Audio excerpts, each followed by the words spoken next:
அண்மை செய்தியாக பார்த்து வருகிறோம். ஒடிசா முதலமைச்சர் நவீன் பட்நாயக் பதவியை ராஜினாமா செய்திருக்கிறார்.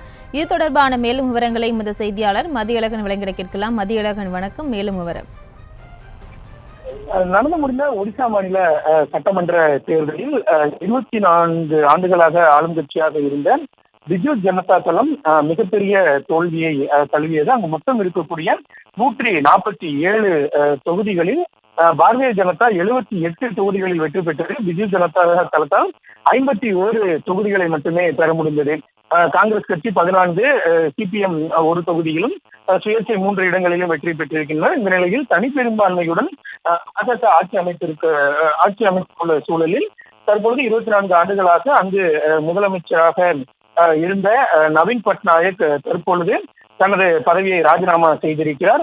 புவனேஸ்வரில் இருக்கக்கூடிய ஆளுநர் மாளிகைக்கு சென்று அவர் ஆளுநர் ரகுபர் தாஸிடம் தனது ராஜினாமா கடிதத்தை வழங்கி இருக்கிறார்.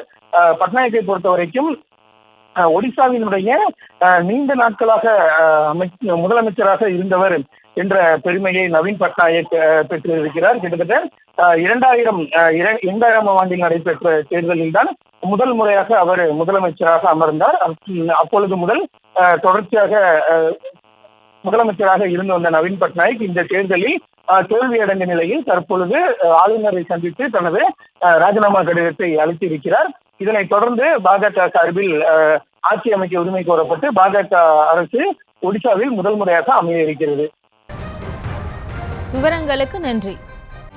செய்திகளை உடனுக்குடனும் துல்லியமாகவும் தெரிந்து கொள்ள சப்ஸ்கிரைப் பண்ணுங்க.